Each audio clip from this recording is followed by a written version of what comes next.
The warmest of welcomes to you. We await the conclusion of the pre-game formalities.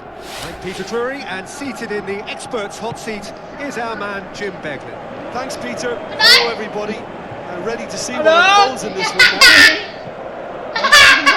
Already we're underway here. Jim, who do you pick out as the telling individual today?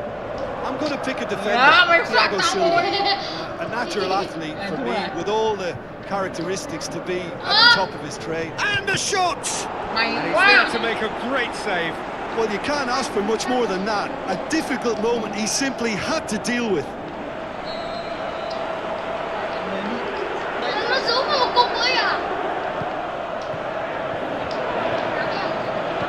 Tries to get it forward quickly. It's Cristiano Ronaldo. Out to the left it goes. Ball is over the line.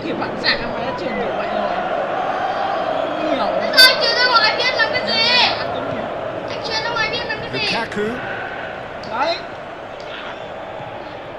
Shaw. Into the channel. Rashford looking to get on the end of this. Đây rồi. Nào Oh, ấy. he couldn't get the direction he needed. Now that was a slick move, and there were several options in the box to pick out. Sẵn rồi. Này bóng này. Aimed long and direct. Chạy đi. Cristiano Ronaldo. Tiến. Big moment! Listen, the big names earn their reputations for precisely the reason we've just seen. They have a habit of making their presence felt, and here we are, early stages. He struck one, and he looks hungry for more. Look, there just wasn't much of a gap to begin with, and to find him, I think it was a fine drive, and I don't think the keeper could have really planned for that. He's a bit unlucky in that instance. Well, that has certainly made things interesting. Kìa, đây. It's Lukaku! Mày con đầu kia. That's a cracking strike, and it may have stung the palms of the keeper. And it's Rashford. Cristiano Ronaldo. Plays it wide. Anh phải đây, anh phải đây. Rashford. Aimed into shoots. Kìa. He's had it in for the follow-up. Oh, it's die-hard defence, and the willingness to put his body on the line. Very impressive. How about a shot? He's gone away.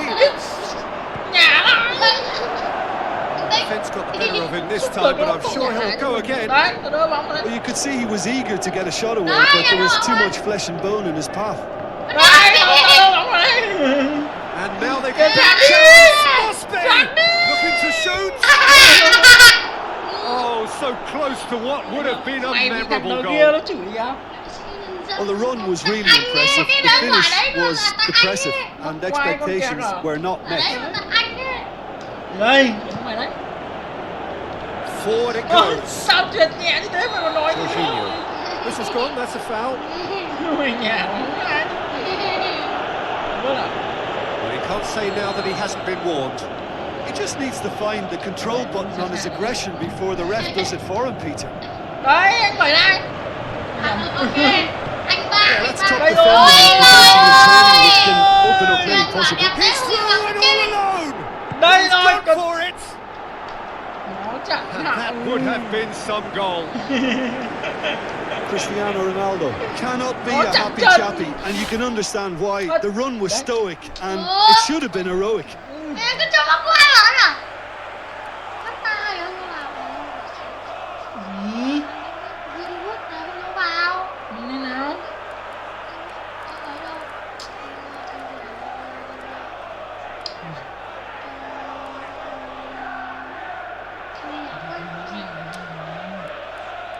Đấy, còn thay lâu nữa. Để mắc gai lại đi. Để mắc qua mà đi.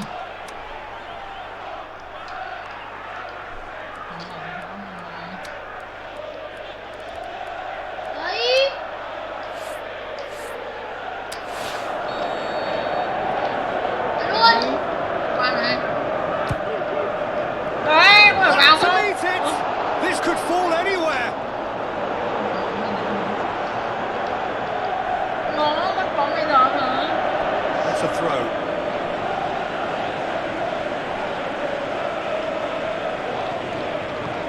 Aimed long and direct.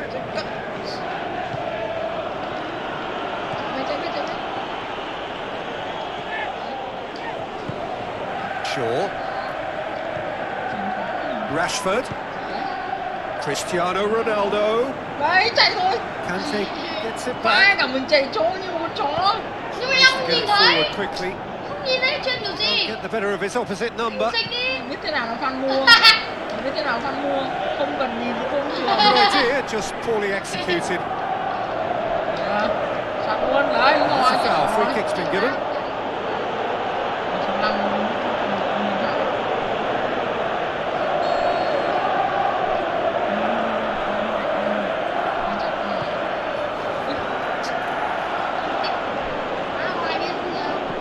Đấy. Marcus Alonso really got caught in a trap there, and he just couldn't get out. Bốc ba kìa. Thì em chụp.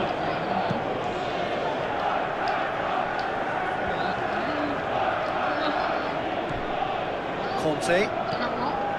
Đấy, mèo đấy. Ôi trời ơi. Bọn nó theo kèm. It's Rashford. Rashford plays it out to the wing. Chưa nước. He was expecting a better ball than that. Chưa té không đòi gì nữa. Defending, albeit from an unexpected source. I think it's great to see Đây rồi. that. That's surely a foul. Free kick.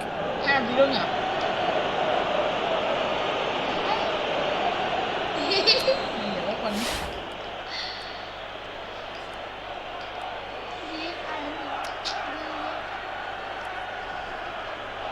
Từ từ.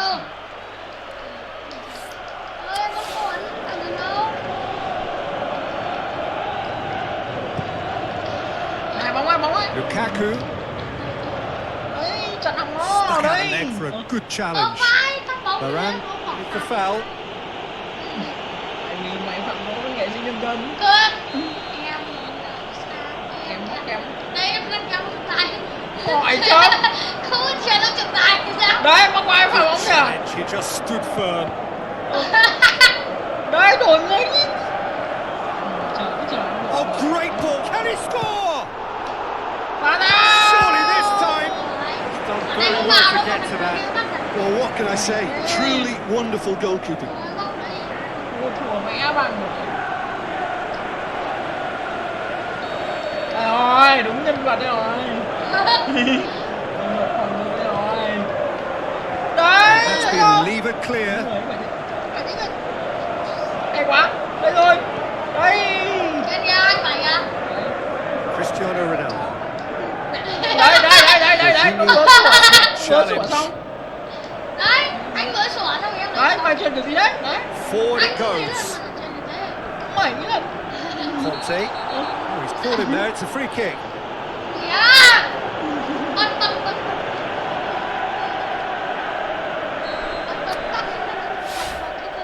rồi. Đi về đi. Bật vào để một mình anh đá đi. Làm sao?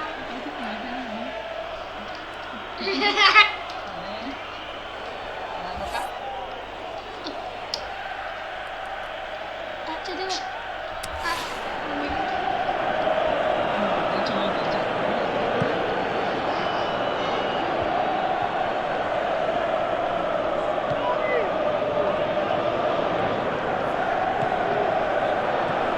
And it's Azpilicueta. Azpilicueta floats one over. He wasn't very far from making something happen by himself. Lovely to see. Well, the further he went, the more attention he attracted. There was just way too much pressure for him to get the shot away. Where to from here? That's the whistle for half-time. So there you have it, a close-fought half of football, but one that still had its moments, but ultimately produced just one goal. A more than decent game up to now. Well, this team has found a real rhythm to their game. The players seem to have clicked well. There's good movement off the ball. The passes are sticking. No one's afraid to have a go. Manchester United go in at half-time with a slender one-goal lead. Well, the action has already resumed here. Manchester United carry a 1-goal lead into the second half. Ui giời ơi. Tries a through ball, and he's searching through. Jorginho. Anh phải múa đâu rồi. Rafael Varane.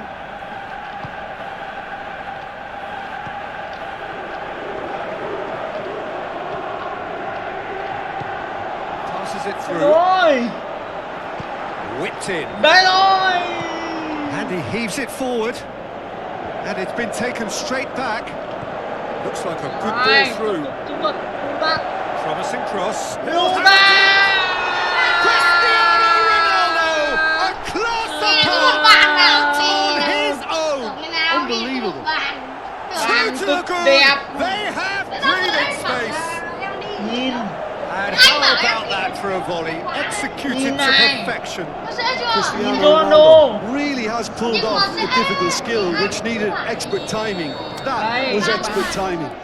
Nãy giờ có mấy giây. Sang đi. Manchester United give themselves a 2-goal cushion. Well, at 1-0 this contest was still nicely poised, but now that it's gone to 2, mindsets are affected a lot more. Winning belief one way and that losing feeling the other. Cristiano Ronaldo looks to slip it. Phải cân hết. They are running riot, and they are pulling clear here. Yeah, looking back at that, that's how you play on the counter. Quick and decisive and ruthless with the finish. I thought it was a stunning breakaway. He snaffles his third, and that ends in the match ball. That defence must be sick of the sight of it. It's been persistent and ruthless all game. It just hasn't stopped working. Manchester United take a 3-goal lead, and they are romping out of sight. Lố khác. Ôi kìa. Ziyech. Manchester United haven't made a substitution yet. Battles to win it back. Ball's loose. Who's getting there? Danger averted for now. Anh bảy này. Breaks on here. And it's Cristiano Ronaldo. Rashford. Kìa. Phải sút lạp. Hay quá. Mày để anh sút cho. And he has shown him a yellow card. The protest continues, but in the end they are defending the indefensible. Yeah, well, they were exposed and vulnerable, and he knew he had to do something to prevent a goal there. Manchester United presented with the perfect chance here to open up their lead. It certainly looks appetising, well within shooting range.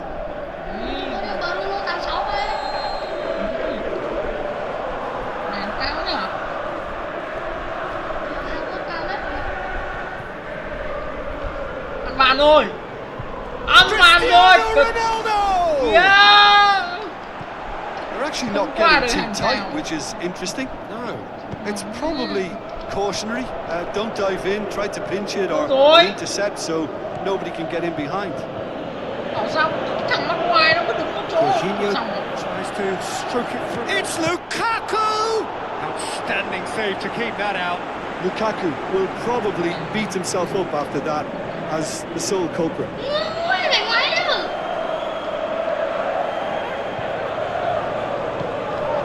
Gets up to head it! Oh, outstanding save. Shaw. Over to the left. Rashford. Nhanh lắm mày. Looks like a good ball through. The shot's on! Really well taken goal. Tao không xuống lại cái này. More and more and more and more. They are running riot. Oh, beautifully dispatched. There was no reaching that. Well, you know, sometimes it pays off not to think too much about things, just put your foot through it, and that was a good example. Great contact, and the keeper had very little chance. 4 in the game. He is the man. Manchester United totally rampant here. Sai. Rashford. Sai. Now it's Cristiano Ronaldo. Conte. Jorginho. Sao? No, it's wide. Well, the defence are in a good position to get behind the ball and let them just try from range. He's on his way. Right. We're talking about a man on a mission. That was a super effort.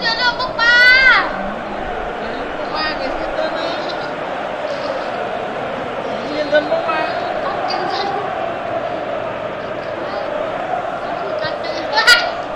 Phá bóng này. Phá đi. Conte. Phá bóng này. Now the pass. He's made sure that won't get through. And the weighted pass. Phá. That's offside. Yes, it is. His anticipation is good, Peter, but his timing isn't. He read the situation and then went and spoiled it. Shaw Rồi. passes it through. Nó chả nhìn thấy mình ở trên đấy á, nó chuyền của bạn.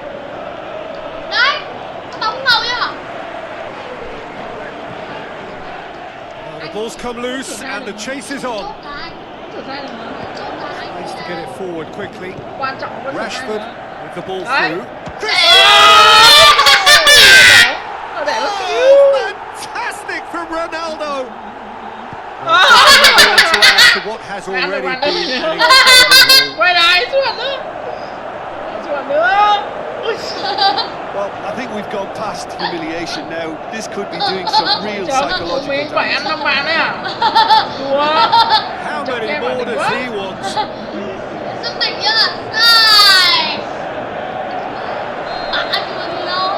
Manchester United tear their opponents apart once again.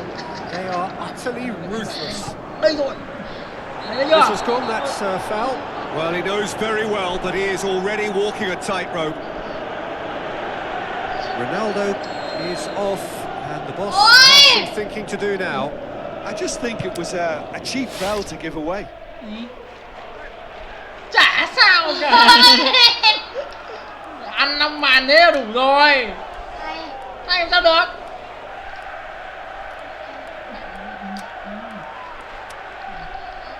Thực ra là em đấy. Ăn chó. Thằng Sancho nó cần phải thay.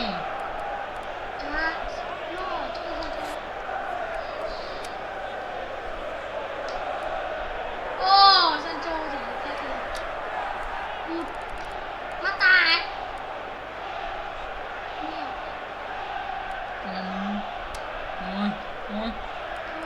Rồi.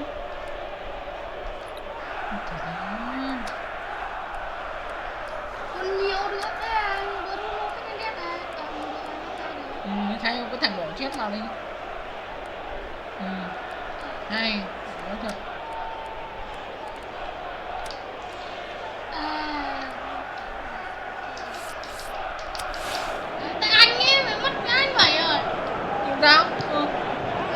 Nhưng sao? Đá của anh.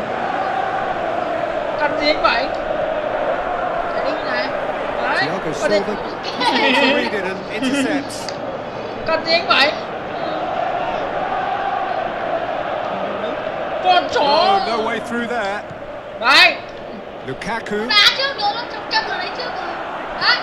Information that there will be 2 minutes stoppage time. Để em đâu? Gì đấy? Thấy đấy nhở? Offside that time.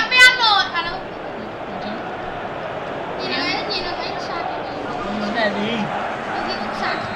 There's some activity down on the touchline. It seems there's going to be a change. Well, his stamina was called into question then, but there's absolutely Cầm mày đánh nothing nhau chứ wrong đừng with his đấy. heart and the efforts he put in. He was very willing, Đấy có người à mà mày quite kia. able. Lấy không? Tôi chết rồi. Lukaku spreads it towards the left. Mày bố léo rồi. Mình bị. Oh, the referee's booking him here for a dive. Well, that's just very cynical. For him to think he could Ê, get away nó with thành it anh. is is ugly on his part. Thấy không, phản lưới. And that is it. The referee has seen enough. A great day for attacking football. The artists have painted their pretty pictures. Only one team in it. How do you look back on the game then, Jim? Yeah, looking back on this, the early goal had a big influence on what unfolded and allowed them to dictate with comfort. Mày chơi được gì? Thanks to Jim alongside me, and as the fans Lại make ba đi xanh. À không, Real đi, Real đi. Tích thì ra.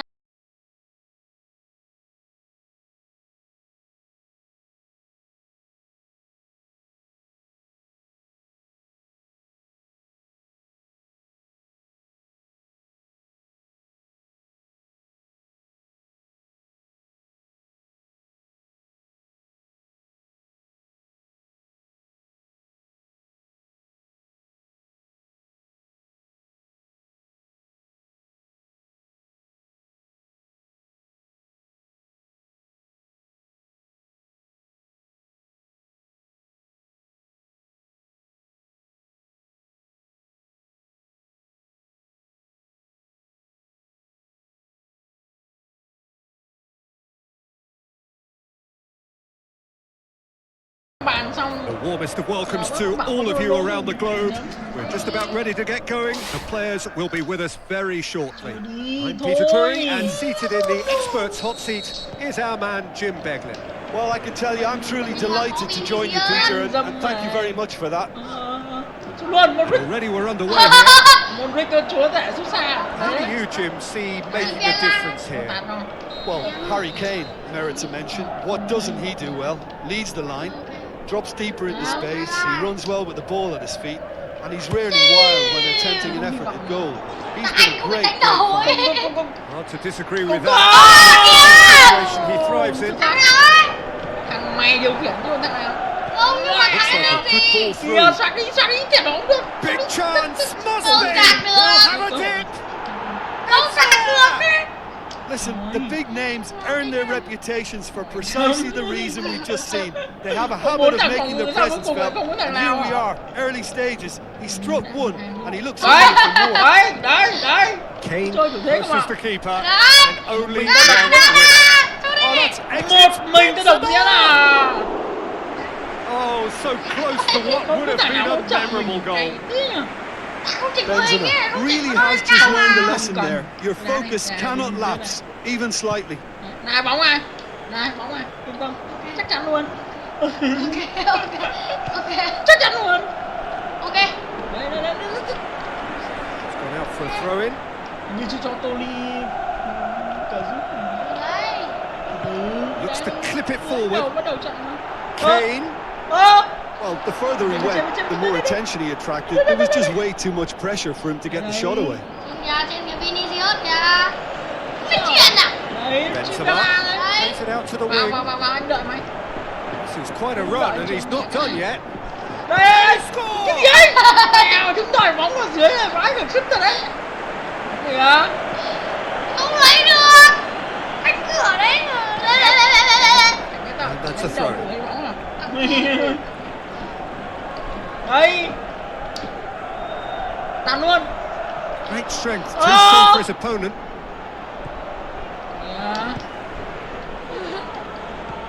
Nó chuyển lỗi kìa. Ôi. Ảo như răng lạc. Real Madrid suffering an early setback. Cái gì đấy? Back in. The only consolation at this stage is that they've got a lot of time on their side. You try to find a positive for any eventuality, and while an early concession is unwanted, they can recover this. Hazard kìa, cho vào. Hazard đá chỗ ông Vini mà. Ừ. Đây nhá, anh này nhá.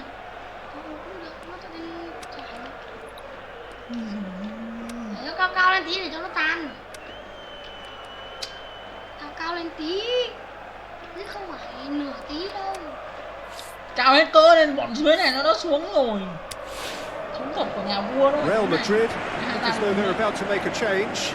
Real Madrid making 2 changes as we speak. Đấy, thấy không? Chạy đi. Good challenge, he just stood firm. Daniel Carvajal. Đấy, dưới đấy. Từ trên từ lấy. Ruffled a few feathers. Không có một thằng nào hỗ trợ mình qua. Tận từ trên. Thằng nào từ trên từ lấy. Đấy đây Loose rồi. ball, who's going to get there? Ok, được. Không nó chặt bóng nhanh nhỉ. And it's Kane. Đây không phải là Now tốt it's Son Heung-min. Mình hết cầu thủ No đấy. surprise at all that this is the guy who's had such a positive impact. Well, having that sort of player in your side is reassuring because the rest of the team knows he can make his influence count at any stage. It's simply part of his package. When he really wants to, this fella scores. Mày đang câu giờ chứ một trận đang thua. No, that's not the ball he wanted. Người qua trên lỗi, That's anh all. qua trên đợt. Anh chán nói anh tới. Tức luôn. Tony Kroos. Oh! Really by poor finishing. Oh, I'm not sure what he had in mind. I Tony don't think Kroos he knew ơi, either. tôi giật chán ấy. Ui, ở đấy nó giật ấy. Tao tự viên thì diễn luôn bây giờ chứ này. Nó giật ấy. Nó thích đạp xuống giết đấy hả? Nào, mới chơi nhờ. Này bóng này thật đấy, thề luôn. Đấy. Ok, thật. Don't show pass, that's the message there. Đấy. Trên. Mẹ Casemiro. hoàng Is nghỉ it đấy. in? And the ball's come out. Dele Alli. Aimed long and direct. Yeah. Chạy phột luôn. Hit long and direct. Đầu tiên qua. Now it's Bắt buộc. Kane. Kane! He scored! And this is getting better and better. Well, I think there's a few trying to claim offside, but he looks to have been on. Yeah, he was on. Nhưng mà mình ra phòng cái pha bóng đấy thì phải. That second goal has such a polarizing effect on Sai! perspective. One team are under more pressure now to get the next goal, and the other will fancy their chances of turning two into three. Tạt. Ok, được. Really didn't have enough to concern the defence. Nào, tạt ra nữa. Tạt rất là đẹp. Now the pass. Đấy. He's left his man. Well, that's a foul, and the whistle's gone. Đấy, thành hình chiếc kéo rồi. Kem. Vàng nữa. Sáng tới là vàng. Phá bóng. Last ditch defending, but that'll do. Này. Đầu trường rất tinh tế. And it's Son Heung-min. Này. Caught offside that time. He may have been caught offside, but Son Heung-min may have been born offside, but he continued playing on the shoulder of the last defender, I can tell you. Decent progress down the left. Chạy như chó à. So what now? Kìa đây. It's gone for a throw-in. Nó cứ đứng ở ngoài nó ấy thôi. Kroos. Great ball, it's Benzema!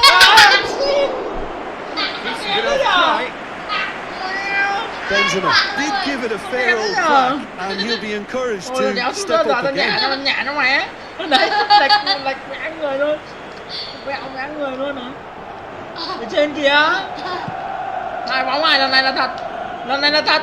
Ok. Đấy. And he's made certain that won't get through.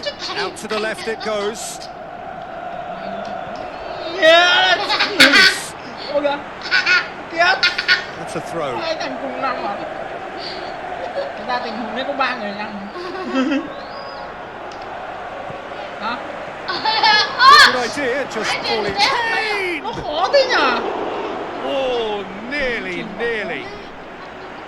Oh, he really wanted that. Well, Peter, I think it's fairly obvious he's one of the biggest influences out there. Alaba. Chạy đi. Đi lên kia. Đúng rồi. Carvajal passes it through. Đây, Benzema. Hazard passes it in a wide position. Tao ở truyền cho thằng Benzema luôn. Những thằng Vini hát là gì? Vini hát ấy. And it's Kane. Đi vã mồm. Kane plays it out to the flank. Không đi mẽ mồm ấy. Looks to slip it through. It's Kane! Này dưới này. Oh, surely that deserves better. The timing of the pass and run was exquisite. It so nearly came off for him. Kane certainly tends to cast his influence, and he's in imposing mood again. Đấy. Anh đã nói xong rồi. Ôi trời ơi, Truyền xuất sắc mẹ luôn. And it's half-time here. First half thoughts?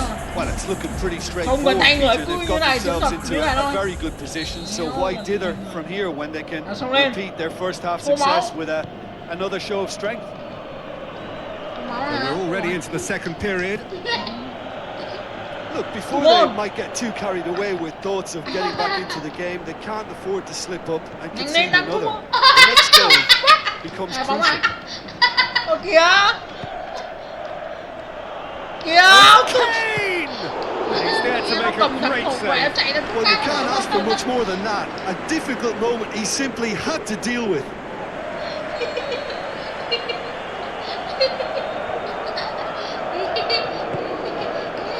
Phá bóng. Taking out a shot.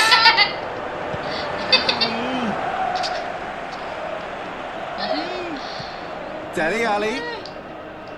Ball's loose. Who's getting there? Casemiro sticks in a foot to win it back. Casemiro goes looking. He spotted the run and played him through. Going through. Benzema. Lên. Sút. Rồi, bóng rồi. That's one way of trying to make things happen. There's a few who could follow that example.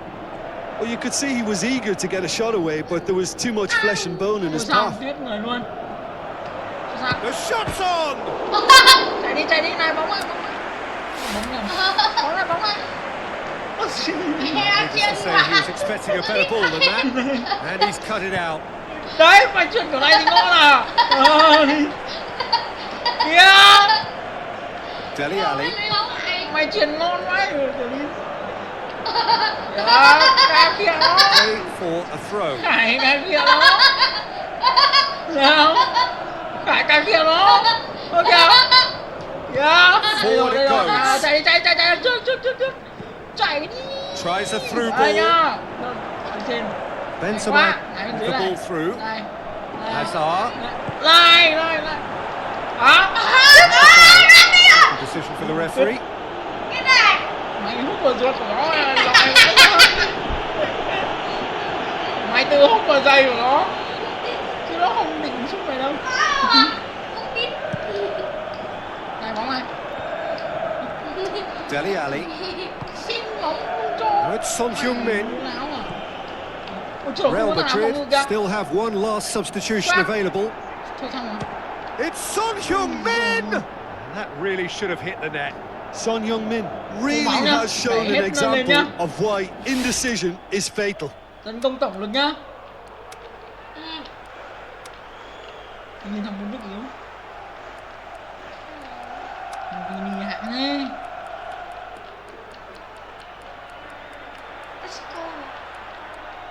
Asensio đi.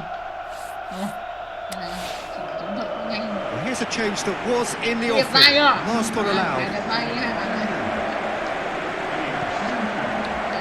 Alaba. They're actually not getting too tight, which is interesting. It's probably cautionary. Don't dive in, try to pinch it or intercept so nobody can get in behind. Benzema gets flagged offside.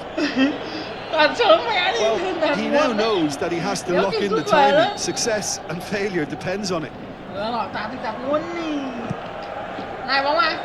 Đây thì mà đấy. Ok. And it's Kane. Này. Benzema is now the subject of some adhesive marking. Well, if there's any ball watching, Peter, this fellow will run off the back of defences, so he has to be dealt with like this. Này bóng này. Some clearance now, so they don't get on the end of it. Davis. Sao mày đốn cái thằng không có bóng nhỉ? Đấy nó làm mẹ rồi kìa. Quá cả đốn phủi cái thằng không có bóng. Passes it through. And it's Kane. Dele Alli. Nó chỉ đau có một tí thôi. Over to the left. Now it's Marco Asensio. Rồi, hay Good quá. interception. Được rồi. Nào hỗ trợ cái nào. Cái này Son Heung-min. Đấy. Đấy. Well to step in there. That was more than necessary. Looks like a good ball through. Benzema gets into some space. Close. Hay quá. Ôi. Done very well to get to that. Well, that was high-class goalkeeping there to back up his high-class range. Đừng để anh đẩy thêm. The referee's pulled play back and has booked him for the original offence. Rồi.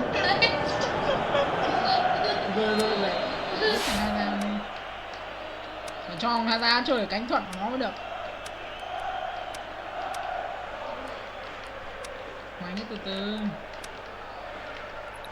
Máy từ từ. Nó lên 84 ngay. Rồi anh Tạn nhá, mày chuẩn bị đi.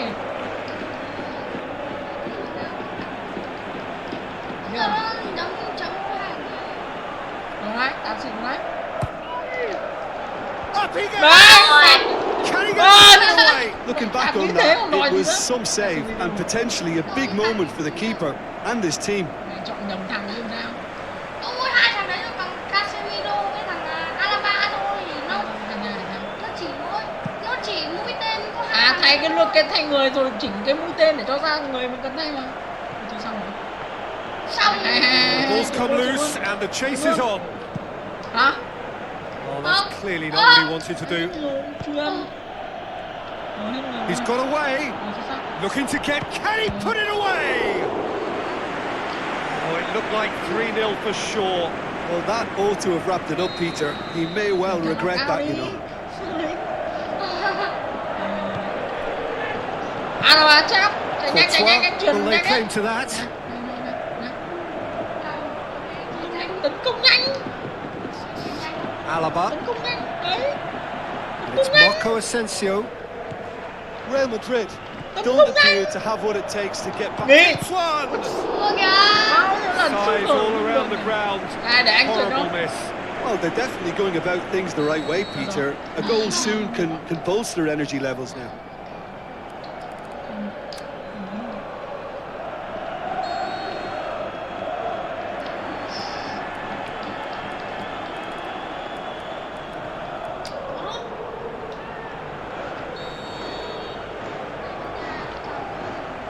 Nhanh. Mạnh thế. Đánh đâu của gì? Đánh đâu ấy. The home support won't enjoy that. Nhưng mà anh đánh đâu đi đâu? Ủa, đâu tạt nghệ sĩ như thế. Nào hỗ trợ nào. Này bóng à. Bóng thật đấy. Không phải bóng vừa. That's a poor kick by the keeper. He's just Come given on. it straight back. Trên này. Benzema. Sáng phải lìn. Modric. Sô. He's got away with one there. Nó thấy em rồi, nó chặt Tony rồi. Kroos has been full of enthusiasm and desire, and his Lôi work tao rate ấy. has been very strong. Chuyển luôn, He's chuyển been luôn. able to read the Chạy game nhưng almost có a chỗ step ấy. ahead of everyone else. Bật. Great play. Ôi, lại em bắt sạc như thế rồi. Thật gót như thế rồi. Em sạc. Tại vì không lấy bóng. Son Mà Heung-min. em sạc như thế Now rồi. it's Kane. Dạ, Alaba đấy. gets it Yêu đùa back. gà chưa? Oh, that's a waste. Tuyệt vời.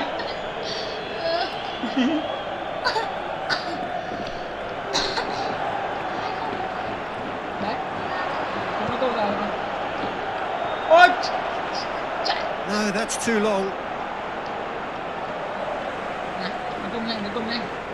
Còn 1 phút bù giờ thôi. Tạt mạnh lên. Tries to get Được. it forward Đây, quickly. nhanh. Tries to get it forward quickly. Tạt vào. Hazard. Hay Hazard quá. with the delivery. Goalkeeper's ball. Xong rồi. And time is up. Real Madrid, Thôi nghỉ. puffed and puffed, but in the end, no joy. That's the game.